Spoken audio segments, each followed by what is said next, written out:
এজন্য বিশ্বনবী বলতেন আসাদুহুম ফি আমরিল্লাহি ওমর, আমার দ্বীনের ব্যাপারে সবচেয়ে কঠোর ওমর। বিশ্বনবী বলতেন আমার পরে কোনো নবী নাই, কোনো রাসূল নাই, তবে আমার পরে যদি কেউ নবী হতো আমার ওমর নবী হয়ে যেত। লা নবিয়্যা বা'দি ওয়ালা রাসূল, আমার পরে রাসূল নাই, কোনো নবী নাই, তবে লাউ কানা বা'দি নবিয়্যুন লাকানা ওমর। প্রভু তুমি বলেছ রাসূল দেবে না, বলনি দেবে না ওমর, বলনি দেবে না হামজা তারি, খালিদ বিজয়ী সমর। প্রভু তুমি বলেছ রাসূল দেবে না, বলনি দেবে না ওমর, বলনি দেবে না হামজা তারি, খালিদ বিজয়ী সমর। প্রভু তুমি বলেছ রাসূল দেবে না। আল্লাহু আকবার।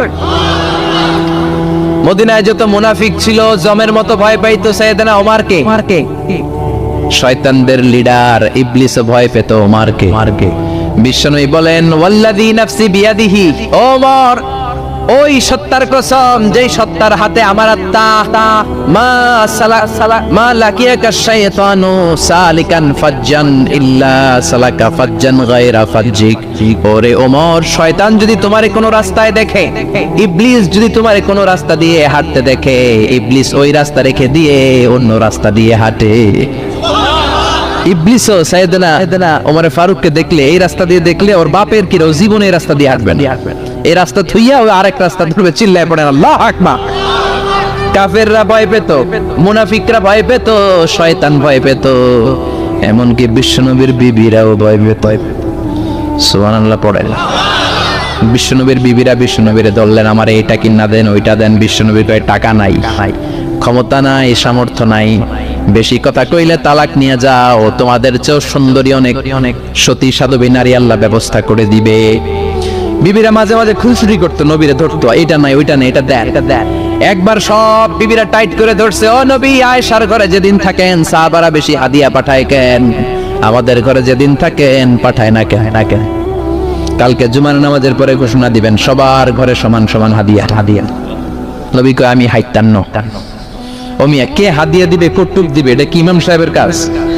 ইমাম সাহেবের বাসায় কে কোন দিন কি খাওয়াবে, কি গিফট দিবে, এটা তো কে যে গিফট দিবে তার ব্যাপার। বিশ্বনবী বললেন আবু বকরকে সবাই ভালোবাসে, তাই আবু বকরের মেয়ের ঘরে যেদিন আমার ডেট পরে থাকার সময় ওই দিন হয়তো বেশি হাদিয়া পাঠায়, তোমাদের ঘরে পাঠায় না, আমার বলার কোনো সুযোগ? বিবিরা কয় না আপনারে বলতেই হবে। নবী কয় আমি পারবো না। বিবিরা কয় পারবেন।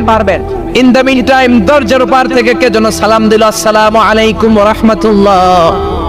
বিশ্বনবী বললেন ওয়া আলাইকুমুস সালাম। বিশ্বনবী বুঝতে পারলেন সালামটা আমার ওমরের সালাম। বিশ্বনবী সালামের উত্তর দিয়ে বিবিদের দিকে তাকায় দেখে একটা বিবি ওর সামনে নাই, সব উদাও, ভ্যানিশ হয়ে গেছে। ওমর সুবহানাল্লাহ পড়বেন না? এই জন্য ওমরকে শয়তানও ভয় পেত।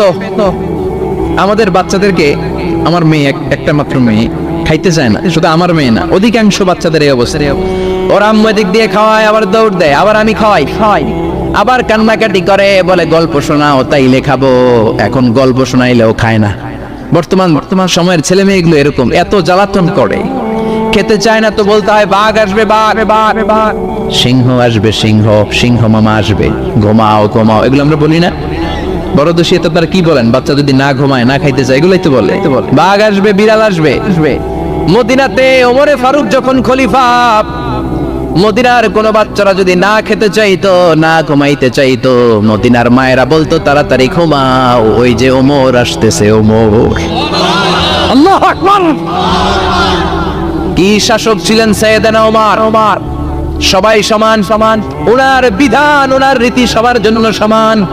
মদ খাওয়ার অপরাধে নিজের কলিজার টুকরা ছেলে আবু শাহমাকে 80টা বেত মেরেছে। হাদিসটা দাঈফ, তবে শিক্ষা আছে আমাদের জন্য। 80টা বেত মেরেছে। এক রাতে পাওয়া যায় বেত মেরে ছেলেটাকে আহত করে ফেলেছে, আর এক রাতে পাওয়া যায় পিটাতে ছেলেটাকে দুনিয়া থেকে শেষ করে ফেলেছে। ছেলের মুখে গন্ধ পেয়েছে। আর শরীফতা খামরান, কিরে মদ খাইছস? না বাবা, শরীফ তো নাবিজ, আমি নাবিজ খেয়েছি। নাবিজ খাওয়া যায়। নাবিজ হচ্ছে রাতের বেলা আরবরা দুধের মধ্যে শক্ত ফুরমা ছেড়ে দেয়, 1 কেজি দুধের মধ্যে 10টা শক্ত খুরমা ছেড়ে দিলে সকালবেলা দুধের কালারটা সাদা থাকে না, শক্ত খুরমার রস টেনে ওটা লাল হয়ে যায়, খেতে বড় মজা, এটাকে বলে নাবিজ। কিন্তু সকালেই খেতে হবে। ওইটারে যদি 3 দিন জমায়ে রাখেন, 4 দিন জমায়ে রাখেন, ওইটাও গাঞ্জা হয়ে যাবে, ওইটাও তারি হয়ে যায়, মদ হয়ে যায়।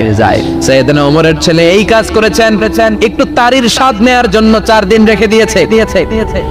সাইয়েদনা ওমর বললেন, কি খাইছস? কয় মদ খাই নাই। নাবিজ খাইছস? এদিকে আয়। ইফতাহ ফামাক, মুখ খোল। করার পরে মুখের সামনে নাক নিয়ে গন্ধ দেখে মদের গন্ধ, কলারটা ধরে মসজিদে নববীতে নিয়েছেন। ইন দা মিন টাইম মসজিদে নববীতে জোহরের নামাজ হয়। নিজের ছেলেকে মসজিদে নববীর উস্তানা বলে, উস্তানা তু মসজিদে নববী, মসজিদে নববীর পিলারে বেঁধেছেন। যেহেতু উনি খলিফা, মসজিদে নববীর ইমাম, জোহরের নামাজের ইমামতি করলেন। সালাম ফিরালেন, আসসালামু আলাইকুম ওয়া রাহমাতুল্লাহ, আসসালামু আলাইকুম ওয়া রাহমাতুল্লাহ। সালামের পর বললেন, মাকানাকুম ইনদানা হাদ, সুন্নতের পর বসে যাবেন, আমাদের একটা হদ আছে। আল্লাহর দেয়া যে বিধান, বিচার, এটাকে আরবিতে বলে হাদ, প্লুরাল হচ্ছে হুদুদ। আমাদের হুদুদ আছে, মানে গুরুদণ্ড আছে, বসবেন। হাজার হাজার মানুষ সবাই ওযু করে যখন ঢুকতেছিল, দেখে আবু শামা পিলারে বাঁধা। সবাই তো আশ্চর্য, কি আজীব তামাশা, প্রেসিডেন্টের পোলা বাঁধা। নামাজের পরে বাইরে আসার পরে হাজার হাজার মানুষ তাকিয়ে আছে। কানাঘুষা শুরু হয়ে যায়। সবাই বলে, কি হয়েছে? ওমর কয়, আমার টানাটানি করা যাবে না। এই যে থামেন, এখন টানলে কি হবে আমি জানি, খুব বিশৃঙ্খলা হবে। দাঁড়ায় শুনলে ডবল সওয়াব। আমি চলে গেলে এরপর আপনারা টানাটানি করে ঢুকেন। কথা শুনতেছেন তো? মনোযোগ আছে? লোকদের মধ্যে কানাঘুষা। প্রেসিডেন্টের ছেলে, কেউ কয় ওমর মনে হয় মারবে না, যেহেতু নিজের ছেলে তো একটু ধমকি দিয়ে ছেড়ে দিয়ে।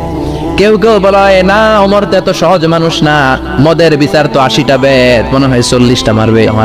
কেউ কয় না, 80টাই মারবে। ওমর চেয়ারে বসে জল্লাদরে ডাকলেন, বললেন, ইবদা বিসমিল্লাহ, নে চাবুক শুরু কর। বাইতুল মাল থেকে শক্ত সাইজের একটা চাবুক আনবি।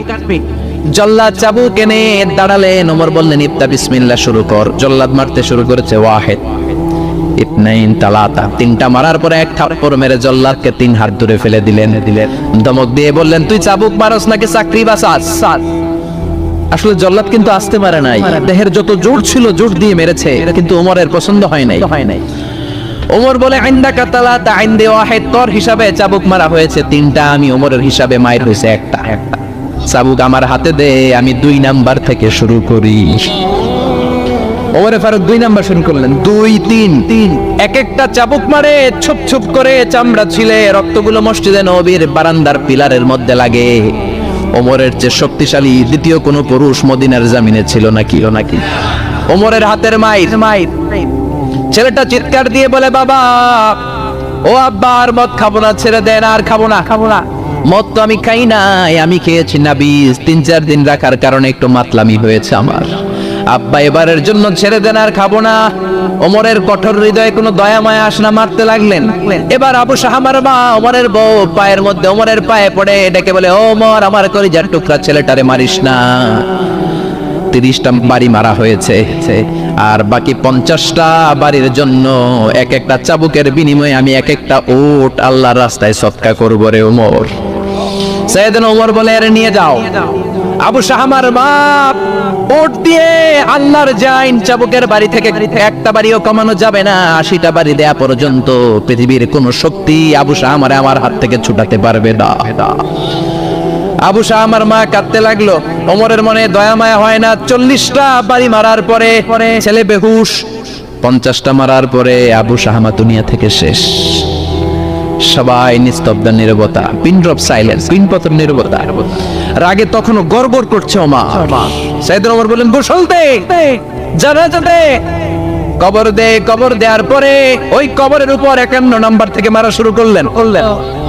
52, 53, 60টা, 70টা, 80টা চাবুকের বাড়ি কবরের মধ্যে বিশাল বড় বাড়ি মেরে আঘাত করে আল্লাহরে ডেকে বললেন, আল্লাহ, আমার ছেলে হওয়ার কারণে, প্রেসিডেন্টের ছেলে হওয়ার কারণে আমি পার্সিয়ালিটি করি নাই, একটা চাবুকের বাড়িও কম দেই নাই। কিয়ামতের দিন তুমি আমারে জালিমদের কাতারে দাঁড় করাতে পারবা না। আল্লাহু আকবার। ওই ওমরের শাসন যদি দেশে থাকতো, দেশটারে মদিনা বানাইতো কে? এখন রিকশাওয়ালার পোলার জন্য এক নিয়ম, প্রধানমন্ত্রীর পোলার জন্য আরেক নিয়ম, কুলিওয়ালা ঠেলাওয়ালার জন্য এক নিয়ম, প্রেসিডেন্টের মেয়ের জন্য আরেক নিয়ম। জোরে বলেন ঠিক কি না?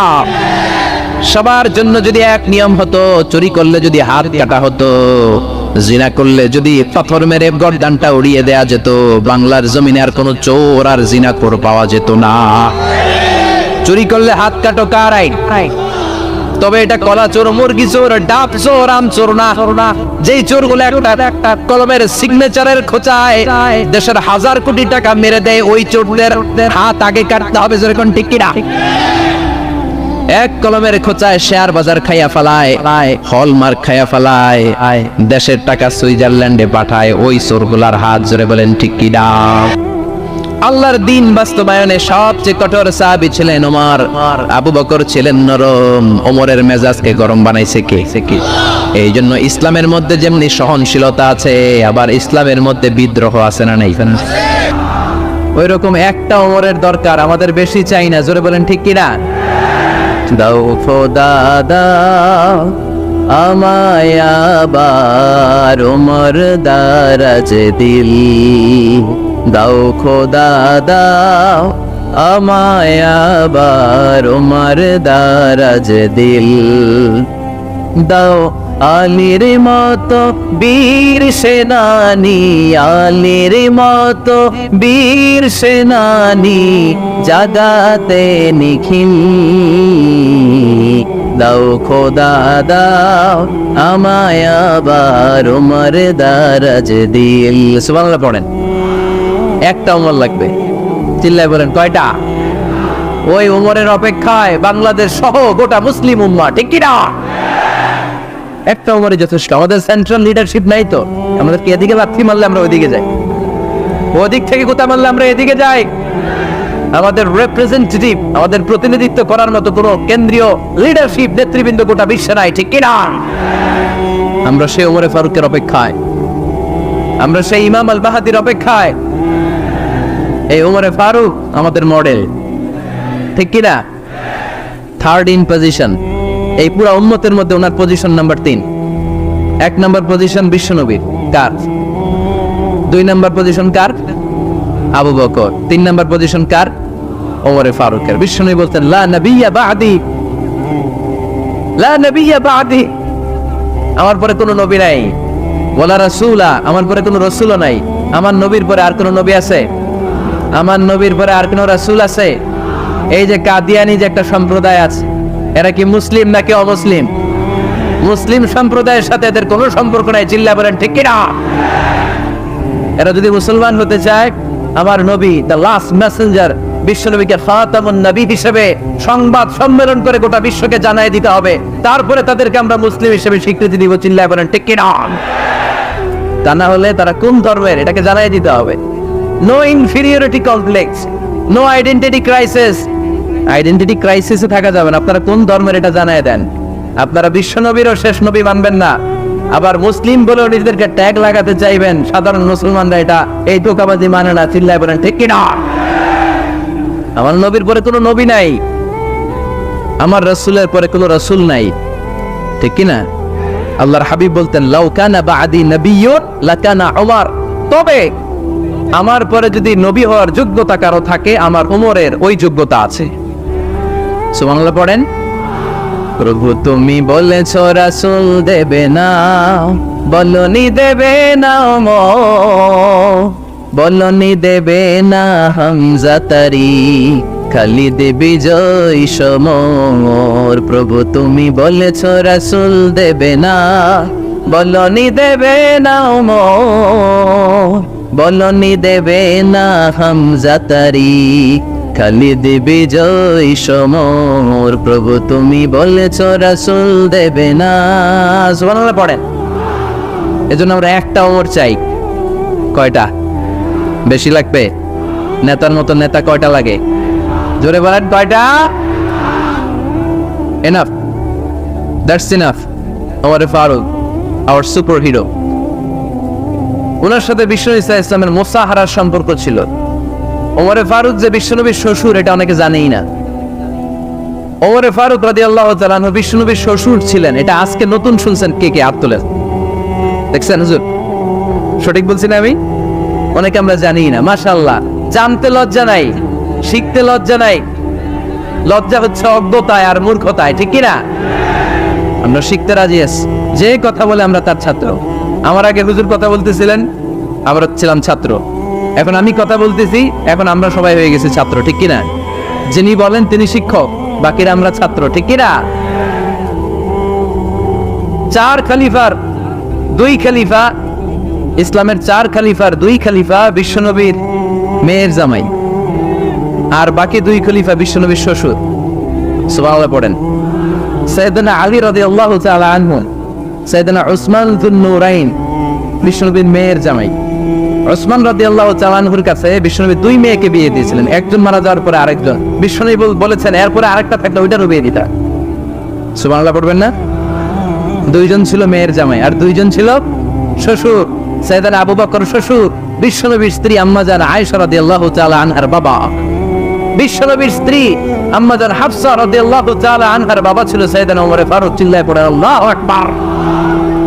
জান্নাতুল পজিশন না, সাইয়্যিদু কুহুলিল জান্নাহ। জান্নাতে যত নারীরা যাবে, নারীদের সর্দারিনী হবে সাইয়্যিদাতুনা ফাতেমা রাদিয়াল্লাহু তাআলা আনহা। এই ফরিদপুরের যত ইয়াং স্টাররা, তোমরা যারা জান্নাতে যাবে, তোমাদের লিডার হবে সাইয়েদনা হাসান আর হুসাইন রাদিয়াল্লাহু তাআলা আনহুমা। আর বয়স্ক মুরব্বীরা যারা জান্নাতে ঢুকবেন, আপনাদের লিডার হবে সাইয়েদনা আবু বকর আর সাইয়েদনা ওমর ফারুক রাদিয়াল্লাহু তাআলা। সুবহানাল্লাহ পড়তে পারলেন না? ওমর ফারুক এটা সাধারণ কোনো ক্যারেক্টারিস্টিক্স নয়। ওনাকে আল্লাহ তাআলা নলেজও দিয়েছেন, আবার দিনদারিও দিয়েছেন। আবার দিনী ভাইয়েরা খেয়াল রাখবেন, কোনো আলেমের মধ্যে বা কোনো নেতার মধ্যে যদি এই দুইটার সমন্বয় আপনি পান, যে তার জ্ঞানও আছে আবার দিনদারিও আছে, he belongs the knowledge and he belongs the taqwa, সে গোটা বিশ্বকে জয় করে ফেলবে, ঠিক কিনা? যার মধ্যে জ্ঞান আছে, যার মধ্যে তাকওয়া আছে, তার কেউ থামায় রাখতে পারে? ওমর ফারুককে এই 2 নেয়ামত দিয়ে ধন্য করেছে কে? সহিহ বুখারীর বর্ণনা, বিশ্বনবী সাহাবীদের সামনে একটা স্বপ্নের কথা বলছেন। বিশ্বনবী বললেন, আমি স্বপ্নে দেখলাম আমার আঙ্গুলের ফাঁকা থেকে দুধ বের হচ্ছে। আমি তৃপ্তি সহকারে দুধ খেলাম। খাওয়ার পরে দেখলাম আঙ্গুলের মধ্যে একটু দুধ লেগে আছে। আমার আঙ্গুলে অতিরিক্ত লেগে থাকা দুধটা আমি ওমর ফারুকের মুখের মধ্যে লাগিয়ে দিলাম। সাহাবারা বললেন, ইয়া রাসূলুল্লাহ, ইয়া হাবিবাল্লাহ, মাযা আওয়ালতা বিহি, এই স্বপ্নের আপনি কি ব্যাখ্যা করলেন? আমরা তো বুঝলাম না।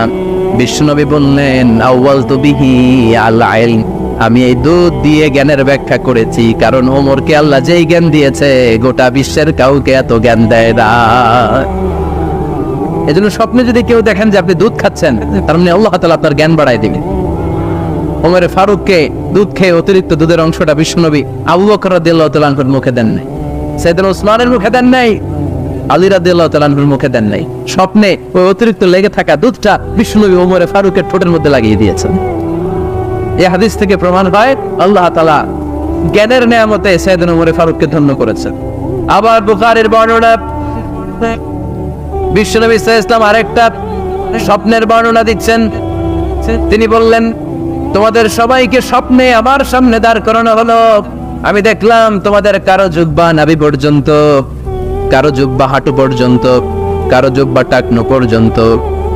ওমর ফারুককে যখন স্বপ্নে আমার সামনে দাঁড় করিয়ে দেয়া হলো, আমি দেখলাম ওমরের জুব্বা এত লম্বা, ওমর টেনে হিচড়ে তার জুব্বা নিয়ে সামনে হেঁটে যাচ্ছে। সাহাবারা বললেন, ফামাযা আওয়ালতা বিহি ইয়া রাসূলুল্লাহ, ও আল্লাহর রাসূল, এই স্বপ্ন দিয়ে আপনি কি বোঝাতে চাইলেন? আমরা কিছু বুঝলাম না। বিশ্বনবী বললেন, আওয়ালতু বিহি আদ-দ্বীন, আমি এই হাদিসের দ্বারা দ্বীনের ব্যাখ্যা করলাম। যার জামা যত লম্বা তার দ্বীনদারি তত বেশি। সুবহানাল্লাহ, আসতে পড়েন। স্বপ্ন দেখলেন কোন সাহাবীর জুব্বা নাভি, কোন সাহাবীর হাঁটু, কারোটা টাকনু, কিন্তু ওমর ফারুকের জুব্বা এত লম্বা, ইয়াজুবু সাওবাহু, তিনি তার জুব্বা টেনে হিচড়ে যাচ্ছেন। বিশ্বনবী বললেন, এটা দ্বারা আমি দ্বীন, আমি তাকওয়া, দ্বীনদারি, তাকওয়া, এটার ব্যাখ্যা করেছি। তার মানে ওমর ফারুকের তাকওয়ার সামনে সব তাকওয়া পানি হয়ে যাবে। কোন সুবহানাল্লাহ। আল্লাহ তাআলা সাইয়েদনা ওমর ফারুককে দ্বীনের জ্ঞান দিয়েছেন, তাকওয়া দিয়েছেন। যুবক ভাইরা, যাকে আল্লাহ তাআলা দ্বীনের জ্ঞান দেয়, যাকে আল্লাহ তাআলা তাকওয়ার এই গুণ দিয়ে সমৃদ্ধ করে, তার জন্য গোটা বিশ্বের সব দরজাগুলোকে ওপেন করে দেয় কে? কত বড় মুত্তাকি ছিলেন সাইয়েদনা ওমর ফারুক। মদিনার সমাজে কয়জন মুনাফিক ছিল বিশ্বনবী ছাড়া কেউ বলতে পারতেন না। বিশ্বনবী কোন সাহাবীকে মুনাফিকদের লিস্ট দিয়ে যান নাই, একজন সাহাবী ছাড়া। দেখি কেউ বলতে পারেন কিনা ওই সাহাবীর নাম? কি নাম? হুযায়ফা ইবনুল ইয়ামান রাদিয়াল্লাহু তাআলা আনহু। ওনাকে বলা হতো সাহিবু সিররি রাসূলিল্লাহ, আল্লাহ রাসূল সাল্লাল্লাহু আলাইহি ওয়াসাল্লামের গোপন তথ্যের ধারক বাহক। সুবহানাল্লাহ পড়বেন না?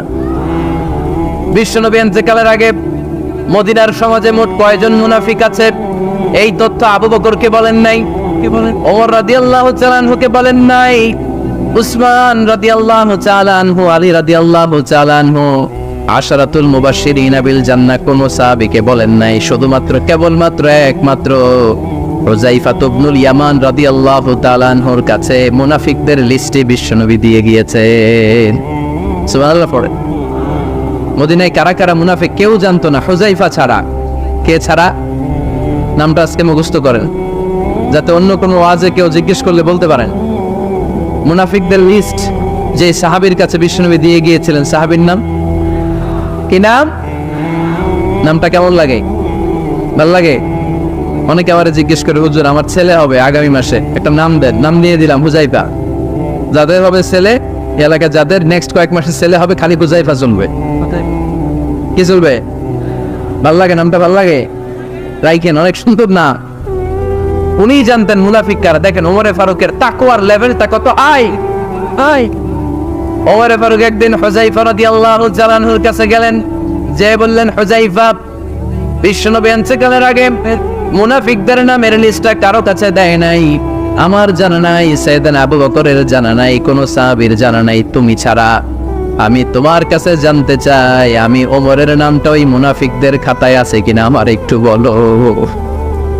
আমার ওমরের নামটা ওই মুনাফিকদের লিস্টিতে একটু আছে কিনা, নামটা একটু বলো। যদি থাকে আমি ভালো হয়ে যাব। আমি নেফাককে দূর করে পাক্কা মুমিন হতে চাই। আমার নাম যদি মুনাফিকের লিস্টে থাকে আমি তো শেষ। হুযায়ফা চোখের পানি ছেড়ে দিয়ে বলে, আমিরুল মুমিনিন, কেমন প্রশ্ন করলেন আপনি? আপনি বিশ্বনবীর শ্বশুর, এই উম্মতে আপনার পজিশন 3 নাম্বার। আপনারে মুনাফিকরা ভয় পায়, শয়তান আপনারে ভয় পায়। আপনি জান্নাতে সব বয়স্ক লোকদেরকে নিয়ে জান্নাতের মধ্যে আগে আগে ঢুকবেন, কেমন করে মুনাফিকদের কাতারে আপনার নাম থাকতে পারে? ওয়ার সুবহানাল্লাহ পড়ে। কি বিনয়ী, কি তাকওয়া! হুযায়ফাকে যে ধরতেন, হুযায়ফা একটু বলো না আমার নামটা মুনাফিকদের লিস্টিতে আছে কিনা। ওমর ফারুকের যদি এই টেনশন থাকে যে আমি মুনাফিক হয়ে গেলাম কিনা, আমাদের এই টেনশন থাকার দরকার আছে না নাই? হ্যাঁ, যেন সব সময় আল্লাহর কাছে দোয়া করতে হবে, আল্লাহ তুমি নেফাকি থেকে আমাদেরকে বাঁচাও। আরো জোরে পড়েন আমিন। ওমর ফারুক রাদিয়াল্লাহু তাআলা আনহু আমাদের সুপার হিরো, আমাদের সবাই বলেন আমাদের। উনি কত বড় সুপার হিরো শুনেন। উনি জুমার খুতবা দিচ্ছেন। কি দিচ্ছেন? মসজিদে নববীতে। খুতবার মাঝখানে হঠাৎ বললেন, ইয়া সারিয়াতুল জাবাল, ইয়া সারিয়াত ইবনে জানিমিল জাবাল। এই কথা বলেই আবার খুতবা দিতে শুরু করলেন। ওনার এই ইয়া সারিয়াত ইবনে জানিমিল জাবালের সাথে আগের কথারও কোনো মিল নাই, পরের কথারও কোনো মিল নাই। জুমার নামাজের পর মুসল্লি সাহাবারা ধরলেন, বললেন, ইয়া আমিরাল মুমিনিন। খুতবার মাঝখানে হঠাৎ করে ইয়া সারিয়াত ইবনে জানিমিল জাবাল বলে আপনি চিৎকার করলেন কেন? আপনার এই বাক্যের সাথে আপনার খুতবার আগের বাক্যের কোনো মিল নাই, আপনার খুতবার পরের বাক্যেরও কোনো মিল নাই। এই কথা আপনি কারে বললেন? কারে উদ্দেশ্য করে বললেন? এই কথার তাৎপর্য কি আমাদেরকে বুঝিয়ে বলেন। ওমর ফারুক বললেন, আমি যখন খুতবা দিচ্ছি আমি দেখতে পেলাম ওই যে কয়েক মাস আগে আমি আমার মুসলিম সেনাবাহিনী পারস্যে আক্রমণের জন্য পাঠিয়েছি বর্তমান ইরানের ওই বিশাল এলাকাতে পারস্যে আমি আমার ব্যাটালিয়ন পাঠিয়েছি। আমি হঠাৎ করে দেখতে পেলাম আমার মুসলিম বাহিনীর সেনাপতি যুদ্ধের এক পর্যায়ে তার ডানে আছে উপত্যকা, বায়ে আছে পাহাড়। সে পাহাড়ি রাস্তা ছেড়ে দিয়ে উপত্যকার দিকে যেতে শুরু করেছে। আমি দেখতে পেলাম আবার মুসলিম বাহিনী যদি উপত্যকার দিকে ছুটে বেড়ায়, কাফির মুশরিকরা আমার মুসলিম বাহিনীকে কচুকাটা করে ফেলবে। তাই আমি এখান থেকে তাদেরকে কমান্ড দিয়ে বলেছি, ইয়া সারিয়াতাল জাবাল, উপত্যকার দিকে নয় পাহাড়ের দিকে যাও, তাহলেই তোমাদের বিজয় নিশ্চিত হয়ে যাবে। উপত্যকার দিকে যেও না, ইলাল জাবাল, ইলা সারিয়াতিল জাবাল, পাহাড়ের দিকে ছোট। সাহাবারা অবাক, ঘটনা কি? উনি বসে আছেন মদিনায় মসজিদে নববীর মিম্বারে দাঁড়িয়ে, উনি যদি ইয়া সারিয়াতাল জাবাল বলে, এটা কি ইরানে যাবে নাকি? ও মিয়া, তখনকার সময়ে বর্তমানের মতো মোবাইল ছিল নাকি? ইন্টারনেট ছিল নাকি? কিছু ছিল? খালি মুখে আমি যদি বলি ইয়া সারিয়াতাল জাবাল, এটা ইরানে যাবে, ইন্ডিয়ায় যাবে, ঢাকায় তো যাবেন, ফরিদপুর শহরেই তো বসবে না, ঠিক কিনা? কিন্তু এটা আমিরুল মুমিনিন, বিশ্বাসী সাহাবারা বিশ্বাস করে নিল। কিছু মুনাফিক ছিল, এরা করে গান ঝামেলা আছে, এটা তো সম্ভব না। এক কাজ করি, এই সেনাপতি যখন বিজয়ী বেশে মদিনায় ফিরে আসবে আর আমরা ধরব। এরা দিন গুনতে লাগলো, এই সেনাপতি মুসলিম বাহিনী নিয়ে পারস্য জয় করে কবে ফিরে আসবে। এই মুনাফিকের দলগুলো কখনো সেনাবাহিনীকে অভ্যর্থনা জানাতে যেত না, কিন্তু এইবার সবার আগে মদিনার উপকণ্ঠে যে সেনাপতিদেরকে অভ্যর্থনা জানানোর জন্য ফুল নিয়ে রেডি, ফুল নিয়ে দাঁড়ায় আছে। সেনাপতি ঠুকার সাথে সাথে ধরছে, এই সেনাপতি কোত্থেকে আসছো? কয় পারস্য জয় করে আসছি। কয় এমন এমন দিন, জুমার দিন দুপুর বেলা যুদ্ধের মাঝখানে আমিরুল মুমিনিনের কণ্ঠের কোনো কথাবার্তা শুনছো নাকি? সেনাপতি অবাক, কয় তোমরা জানলা কেমনে? শুনছি তো। সুবহানাল্লাহ পড়বেন না? আমরা যুদ্ধে একটা ভয়ঙ্কর অবস্থার মধ্যে ছিলাম, পেছন থেকে শত্রু আমাদেরকে আক্রমণ করতে শুরু করে দিল। ডানে যাব না বায়ে যাব, সামনে যাব নাকি পেছনে যাব, রাস্তা খুঁজে পাচ্ছি না। ডান দিকে ছিল আমাদের উপত্যকার রাস্তা, বাঁ দিকে ছিল পাহাড়ি পথ। আমরা সোজা পথ হবে মনে করে উপত্যকার দিকে ছুটতে আরম্ভ করলাম। হঠাৎ করে আমিরুল মুমিনিনের কণ্ঠ বজ্র কণ্ঠে আমার কানের মধ্যে ভেসে আসলো। আমার মনে হলো আমিরুল মুমিনিন কেমন যেন আমাকে কমান্ড দিচ্ছেন আর বলছেন, ইয়া সারিয়াতাল জাবাল, ডান দিকে উপত্যকার পথে নয়, তাড়াতাড়ি পাহাড়ের দিকে সৈন্য বাহিনী নিয়ে উঠে যা। পাহাড়ের দিকে, ডানে না, this is wrong track and this is the right track. ওই দিন যদি ওমরে ফারুকের ওই গাইডলাইন, আমিরুল মুমিনিনের কমান্ড যদি আমি না শুনতাম, আজকে বিজয়ের বেশে ফিরতেও পারতাম না, আমাদের চেহারাও তোমরা দেখতে পেত না। ওমরে ফারুকের ওই কমান্ড, ওই গাইডলাইন অদৃশ্য থেকে শোনার কারণে এই পারস্যের মধ্যে আমাদের কি সেই যুদ্ধে বিজয় দান করেছে কে? দিস ইজ ওমরে ফারুক, দিস ইজ ওমরে ফারুক। বিশ্বনবী বলছেন, ওমর, মা লাকিয়াকা শাইতানু সালিকান ফাজ্জান ইল্লা সালাকা ফাজ্জান গায়রা ফাজ্জিক। ওমর, শয়তান ইবলিস যদি তোমার কোনো রাস্তা দিয়ে হাঁটতে দেখে, শয়তান ওই রাস্তা রেখে দিয়ে অন্য রাস্তা দিয়ে হাঁটে। সুবহানাল্লাহ বাড়িতে যায় বললেন, কে বলতেছে? বিশ্বনবী। কার ব্যাপারে? কার ব্যাপারে? ওমরে ফারুকের ব্যাপারে। শয়তান যদি দেখে যে ওমরে ফারুক এই রাস্তা দিয়ে হাঁটতেছে, শয়তান ওই রাস্তা রেখে দিয়ে অন্য রাস্তা দিয়ে হাঁটে। সুবহানাল্লাহ পড়েন।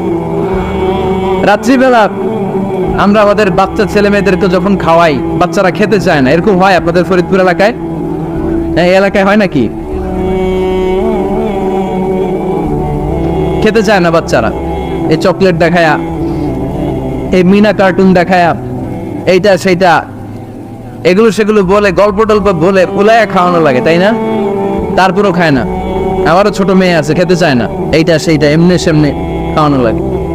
তো শেষে না পেরে মা বাবা বলতে বাধ্য হয়, ওই যে ভূত আসতেছে, ভূত, তাড়াতাড়ি তাড়াতাড়ি খাও, তাহলে যে ভূত ধরবে তো। আরে ওই যে বাঘ আসতেছে, বাঘ, তাড়াতাড়ি খাইলে তাহলে বাঘে কামড়াবে। বলি না আমরা? আপনারা কি বলেন? ভূত। আর কি বলেন? হ্যাঁ হ্যাঁ, আচ্ছা, এক এক জায়গায় এক একটা আমরা বলি, ভূত আসবে, বাঘ খাবে, ভাল্লুক খাবে, তাড়াতাড়ি খাও। মদিনাতে যখন ওমরে ফারুক আমিরুল মুমিনিন, মদিনার মায়েরাও বাচ্চাদেরকে খাওয়াতে পারতো না, ছোট্ট মেয়েদেরকে খাওয়াতে পারতো না, খাওয়া নিয়ে যন্ত্রণা করতো। বাচ্চারা যখন মদিনায় খেতে চাইতো না রাত্রিবেলায়, মদিনার মায়েরা বলতো, তাড়াতাড়ি খাও, হা হুয়া ইয়াতি উমর, হা হুয়া ইয়াতি উমর, তাড়াতাড়ি খা, নাইলে ওই যে ওমর আসতেছে, Omar. This is our super hero. সাইয়েদনা ওমর ফারুক রাদিয়াল্লাহু তাআলা শুধু শয়তানি ভয় পেত না, মুনাফিকরাও ভয় পেত, জমের মতো ভয়। শুধু তাই না, আমাদের আম্মাজান বিষ্ণু ইসা ইসলামের স্ত্রীরাও ওমর ফারুককে ভয় পেতেন। সুবহানাল্লাহ কইবেন না? মাঝে মাঝে বিষ্ণু ইসা ইসলামের সাথে আম্মাজান আয়েশার ঝগড়া হতো না? আপনাদের ফ্যামিলিতে ঝগড়া হয় না? হয় না? কার কার দেখি? ওরে আল্লাহ, অনেক আল্লাহর ওলি আছে তো জায়গায়, ঝগড়া হয় না? এ কি কথা কয়, ঝগড়া হয় না বলে? বিশ্বনবীর ফ্যামিলিতে ঝগড়া হয়, আপনার ফ্যামিলিতে হয় না? মিষ্টি ঝগড়া। আর ও বিয়েই করে নাই,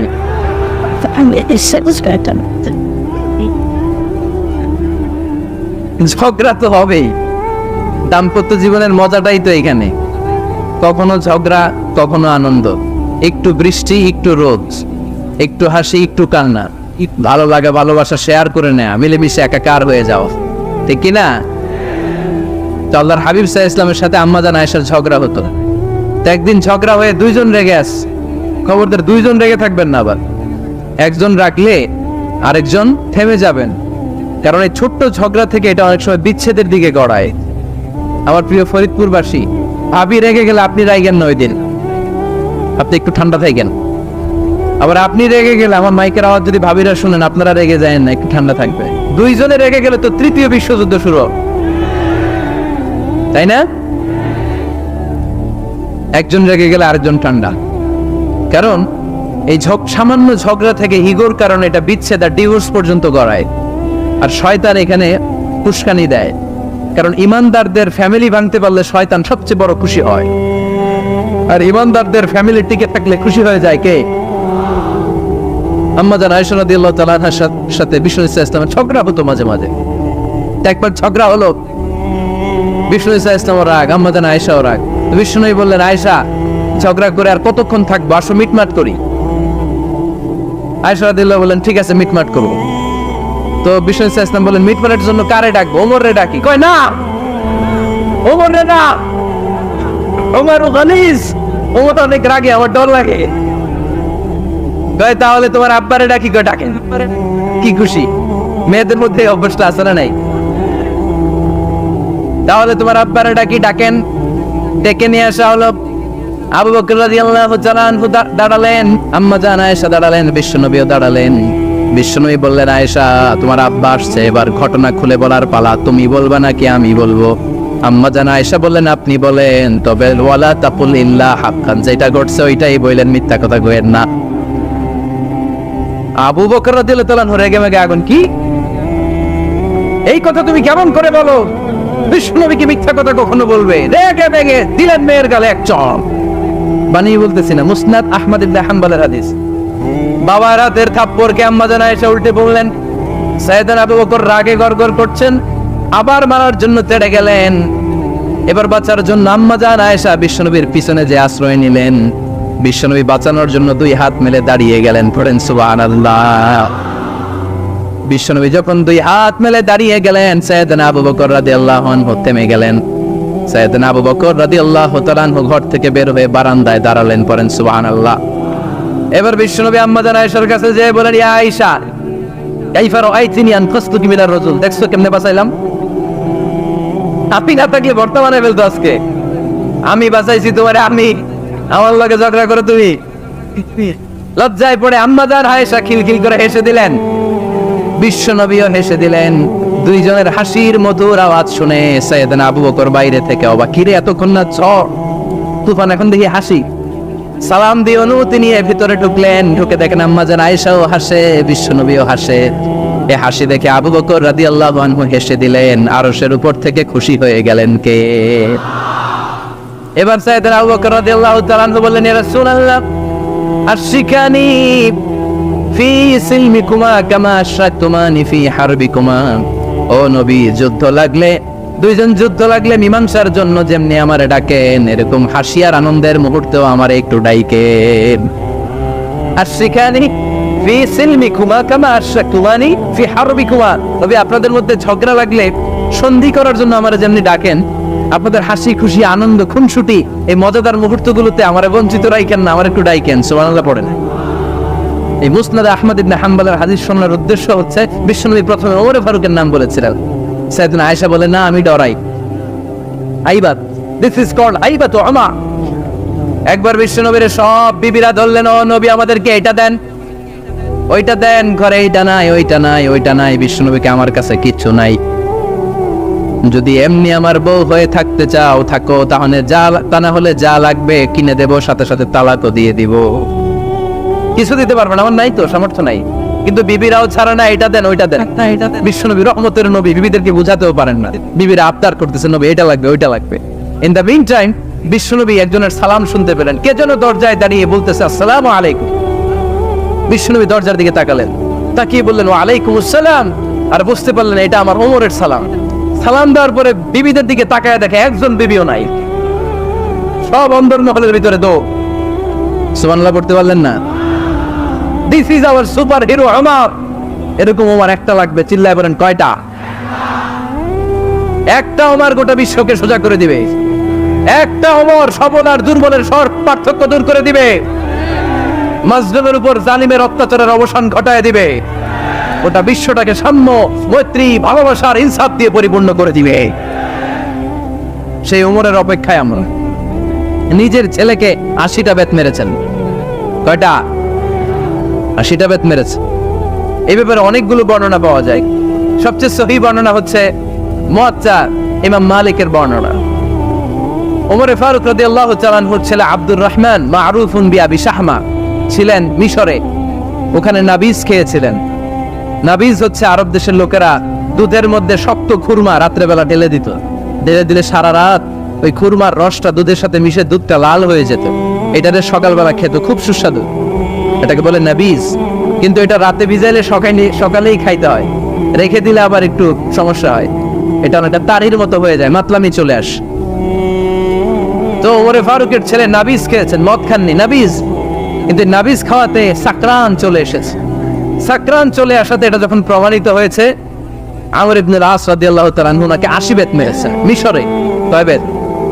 নিয়ম হচ্ছে সবার সামনে, কিন্তু সবার সামনে না মেরে একটু গোপনে মেরেছে। এই তথ্য যখন ওমরে ফারুকের কাছে এসেছে, উনি বললেন না, মারতে হবে সবার সামনে, আলাদা মারলা কেন? ও মদিনায় ফিরে আসলে আমি আবার 80টা মারব। মদিনায় ফিরে আসার পরে সাইয়েদনা ওমরে ফারুক ওই আগের 80টারে আর ধরেন নাই, নিজ হাতে আবার 80টা বেত মেরেছেন। এই বেত মারার 1 মাস পরে এই আবু শামা ইন্তেকাল করেছে। অনেক ঐতিহাসিক বলে এই বেতের আঘাতে মরেছে, কেউ কেউ বলেছে নিজের রোগের কারণে মরেছে। কিন্তু দিস ইজ দ্য ইনসাফ সিস্টেম অফ উমর। নিজের ছেলে বলে ছেড়ে দেয় নাই। এখন নিজের ছেলে হইলে 7 খুন মাফ, নেতার ছেলে হইলে 10 খুন মাফ, এলাকার মরণের ছেলে হইলে 10 খুন মাফ। নো পার্সিয়ালিটি ইন ইসলাম। ইসলামে পার্সিয়ালিটি নাই। আপনি নেতার ছেলে হন, আপনি বিজনেস ম্যাগনেটের ছেলে হন, আপনি যেই হন না কেন, ইসলামের দৃষ্টিতে সবাই সমান। চিল্লায় বলেন ঠিক কিনা? বনু মখজুমিয়া গোত্রের এক নারী চুরিতে ধরা পড়ল।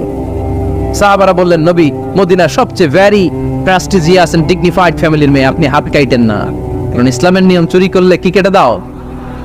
বিশ্বনবী বললেন, বলো কি হাত না কাটার জন্য তোমরা আমাকে রেকমেন্ড করছো? এটা আল্লাহর আইন, পৃথিবীর কেউ রেকমেন্ড করলো শোনার ক্ষমতা আমার নাই, কারণ আইনটা দিয়েছে কে? লাউ কানাত ফাতিমাতু বিনতি মুহাম্মাদিন সারাকাত লাকাতা মুহাম্মাদুন ইয়াদাহা। আরে বনু মাকসুমিয়া মেয়ে তো দূরের কথা, আমার কলিজার টুকরা ফাতেমাও যদি আজ চুরিতে ধরা পড়তো, তার হাত কেটে দিতে আমি 1 মিনিটও দেরি করতাম না। দিস ইজ ইসলাম। এই হচ্ছে ওমরে ফারুকের মানাকিব। এরকম ওমরে ফারুক কয়টা লাগবে?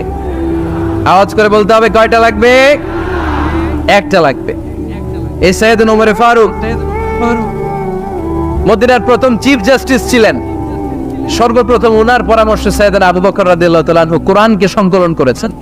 আমরা এই যে কোরআন পড়ি 30 পারা, এমদাদিয়া লাইব্রেরির 114টা সূরা, কত সুন্দর সন্নিবেশ করা হয়েছে, এখানে সাজানো হয়েছে। আল্লাহর হাবিব সাল্লাল্লাহু আলাইহি ওয়াসাল্লামের সময় কি এরকম কোরআন ছিল নাকি? ছিল? খেজুর পাতার মধ্যে, গাছের বাকলের মধ্যে, ওটের বড় হাড্ডির মধ্যে আর পাথরের মধ্যে খোদাই করা কোরআন ছিল। সাইয়েদনা আবু বকরের সময় রাদিয়াল্লাহু তাআলা আনহুর সময় যুদ্ধ হলো, 70 জন হাফেজ সাহাবী ইন্তেকাল করলেন। সাইয়েদনা আবু বকর রাদিয়াল্লাহু তাআলা আনহুকে ডেকে ওমর ফারুক বললেন, ও আবু বকর, এইভাবে হাফেজে কোরআন সাহাবীরা যদি দুনিয়া থেকে বিদায় হয়ে যায়, আল্লাহর কোরআনও তো বিদায় হয়ে যাবে। আমার পরামর্শ হলো আপনি সব বয়োজ্যেষ্ঠ সাহাবীদেরকে একসাথে করে কোরআনের সব কাগজগুলোকে একসাথে করে একটা নির্ধারিত কপির মধ্যে কোরআনকে সংকলন করে ফেলেন। সাইয়েদনা আবু বকর বললেন, যেটা আমার নবী করে না, এটা আমি কেমনে করি? কিন্তু ওমর ফারুক নাচরবান্দা বলে না, এটা করলে কোনো খারাপ হবে না, ভালোই হবে। মুসলিম উম্মার জন্য এক জায়গায় কোরআন সন্নিবেশিত থাকবে, আপনি করেন। সাইয়েদনা আবু বকর রাজি হয় না, ওমর ফারুকও ছাড়ে না। ওমর ফারুক বলতে বলতে এমন ভাবে সাইয়েদনা আবু বকর রাদিয়াল্লাহু তাআলা আনহুকে ধরলেন। সব শেষে সাইয়েদনা আবু বকর ওমর ফারুকের কথায় কোরআন সংকলনে রাজি হয়ে গেলেন। পড়েন সুবহানাল্লাহ। উনি বললেন, ওমর যখন আমাকে বারবার বুঝাতে লাগলো, আল্লাহ তাআলা আমার হৃদয়টা ওমরের কথা শোনার জন্য খুলে দিলেন। আল্লাহ তাআলা কেমন যেন আমাকে ইলহাম করলেন, আবু বকর করো, এই কাজের মধ্য দিয়ে আমি আমার কোরআনকে গোটা বিশ্বে জীবিত রেখে দেব। This is Umar. এই যে আমরা হিজরি সনের যে আমরা গণনা করি, এই হিজরি সনের প্রবর্তক হচ্ছে সাইয়েদনা ওমর ফারুক। সুবহানাল্লাহ। নাই আপনাদের মনোযোগ আছে না গেছে? কই ঘুমায় গেলেন মনে হয়? তাকবীর দেন তো একজন আওয়াজ করে।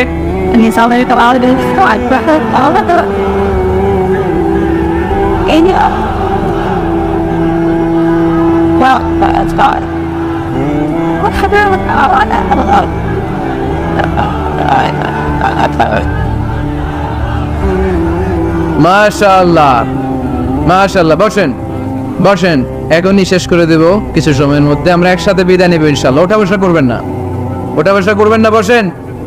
সাইয়েদনা ওমর ফারুক এই হিজরি সনের গণনা শুরু করেছে। সাহাবারা বলল, আমিরুল মুমিনিন, খ্রিস্টানদের ঈসাই সন আছে, আমাদের মুসলমানদের কোনো সন নাই।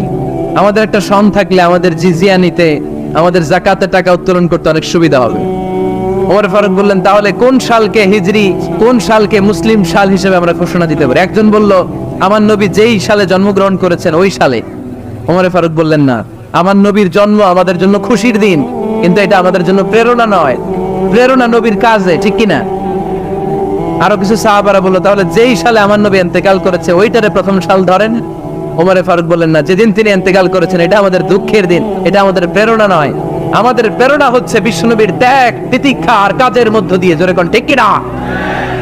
ওমর ফারুক বললেন, যেদিন বিশ্বনবী ইসলাম রক্ষায় নিজের মাতৃভূমি ছেড়ে মক্কা থেকে মদিনায় গিয়েছেন, ওই দিনটাকে হিজরি প্রথম দিন ধরে আমরা হিজরি সাল গণনা করে শুরু করে দেব। ওইটাই হচ্ছে হিজরি সন। সেখান থেকে হিজরি সনের প্রবর্তন করেছেন সাইয়েদনা ওমর ফারুক রাদিয়াল্লাহু তাআলা আনহু। এই যে স্টেট গভর্নমেন্ট, এই যে প্রিজন, জেলখানা, ক্যান্টনমেন্ট, সচিবালয়, গণভবন, বঙ্গভবন, মুক্তিযোদ্ধাদের ভাতা, রাষ্ট্রীয় ভাতা, এই সব নিয়ম কানুন সাইয়েদনা ওমর ফারুক তার রাষ্ট্রীয় আমলে তিনি নিজে করেছেন। চিল্লায় পড়েন আল্লাহু আকবার। আল্লাহ বললেন, ও ফেরেশতা কুল সবাই আমার আদেশ মোতাবেক আদমকে সেজদা করো। সবাই সেজদা করলো, একজন ছাড়া। সে কে? আরো জোরে বলেন। অস্বীকার করলো, ওয়াস্তাকবার, অহংকার দেখালো, ওয়া কানা মিনাল কাফিরিন, কাফেরদের অন্তর্ভুক্ত হলো, জাহান্নামীদের সর্দার হলো। কয়টা সেজদার আদেশ? আওয়াজ করে বলেন, কয়টা সেজদার আদেশ অমান্য করছে? সেজদা কয়টা দেয় নাই? আপনি দেন নাই কয়টা? হ্যাঁ, আমরা দেই নাই কয়টা? এক সেজদা না দিয়া জাহান্নামীদের লিডার। আমরা সেজদা মিস করছি কয়টা? কয়টা? মুসলমান সেজদায় লুটিয়ে পড়তে হবে একজনের খুশির জন্য। তিনি কে? তাহলে কোরআনকে যে প্রশ্ন করেছি, কোরআন সব উত্তর দিয়ে ফেললো। কোরআন আমাদেরকে জানিয়ে দিল, তোমরা সবাই আল্লাহর নৈকট্যপ্রাপ্ত বান্দা হতে চাও, আল্লাহর কাছের বান্দা হতে চাও, তাহলে ওয়াসজুদ। কি করো? সবাই বলে নাই, আওয়াজ করে বলো মুসলমান, ওয়াসজুদ মানে কি? সেজদা করো। সেজদা করলে আল্লাহর কাছে যাওয়া যায়। মনের যত জ্বালা যন্ত্রণা দুঃখ ব্যথা আপনি সেজদায় পড়ে আল্লাহরে বলেন। কোনো ভায়া লাগবে না, কোনো মিডিয়া লাগে না, কোনো সিরিয়াল লাগে না, কোনো অ্যাপয়েন্টমেন্ট লাগে না। ডাকতে দেরি, ডাকে সাড়া দিতে দেরি হয় না। তাহলে কোরআনের আলোকে আজকে আমরা জেনে গেলাম আল্লাহর কাছে যেতে হলে সেজদায় লুটিয়ে পড়তে হয়। এবার আমরা সুন্নাহর আলোকে জানার চেষ্টা করব কি করে আল্লাহর কাছে যেতে হয়। শুনবেন, কষ্ট হচ্ছে নাকি আপনাদের? সুন্নাহকে যদি আমরা জিজ্ঞেস করি, বিশ্বনবী রেখে যাওয়া সুন্নাতে যদি আমরা একটু তালাশ করি, একটু স্ক্যানিং করি, একটু চোখ বোলাই, তাহলে সুন্নাহ আমাদেরকে বলে বেশি বেশি নফল ইবাদত করো আর আল্লাহর নৈকট্য হাসিল করো। সুবহানাল্লাহ পড়বেন না? কোরআন বলেছে সেজদায় লুটিয়ে পড়ো। যা যা বললাম আমি ওঠার আগে জিজ্ঞেস করে আবার শুনে যাবেন, কারণ আমি মনে করি এটা ক্লাস। এটা কি ক্লাসে পড়া দেওয়া নেওয়া আছে না নাই? এতক্ষণ পড়ানোর পরে জিজ্ঞেস করার দরকার আছে না নাই? কোরআন বলছে কি আর সুন্নাহ কি বলে? নফল ইবাদত। আওয়াজ করে বলতে হবে, সুন্নাহ কি বলে? বুখারীর বর্ণনা, আল্লাহর হাবিব সাল্লাল্লাহু আলাইহি ওয়াসাল্লাম বলেন, মা ইয়াজালু আবদি ইয়াতাকাররাবু ইলাইয়া বিন-নওয়াফিল, বান্দা যত বেশি নফল ইবাদত করতে থাকে, করতে করতে করতে করতে বান্দা আমার কাছের নৈকট্য প্রাপ্ত বান্দা হয়ে যায়। হাত্তা উহিব্বাহু, এরপর আমি আমার বান্দারে এত ভালোবাসি, কুনতু সামআহুল্লাযী ইয়াসমাউ বিহি, বান্দা যখন শোনে সে তার নিজের কান দিয়ে শোনে না, আমি আল্লাহর কানে শোনে। কুনতু বাসারাহুল্লাযী ইউবসিরু বিহি, বান্দা যখন দেখে নিজের চোখে দেখে না, আমি আল্লাহর চোখে দেখে। ওয়ায়াদাহুল্লাযী ইয়াবতিশু বিহা, বান্দা যখন কিছু ধরে বান্দার হাতে ধরে না, আমি আল্লাহর হাতে ধরে। ওয়ারিজলাহুল্লাযী ইয়ামশি বিহা, বান্দা যখন হেঁটে যায় ওর নিজের পায়ে হাঁটে না, কেমন যেন আমি আল্লাহর পায়ে হাঁটে। আওয়াজ করে বলতে হবে আল্লাহু আকবার। মানে আল্লাহ বুঝাতে চাইলেন আমি তখন তার কান হয়ে যাই, আমি তখন তার চোখ হয়ে যাই, আমি তখন তার হাত হয়ে যাই, আমি তখন তার পা হয়ে যাই। আমার আর তার মাঝে আর কোনো ফারাক থাকে না, সে আমার একেবারে নিকটে চলে আসে। আওয়াজ করে পড়েন সুবহানাল্লাহ।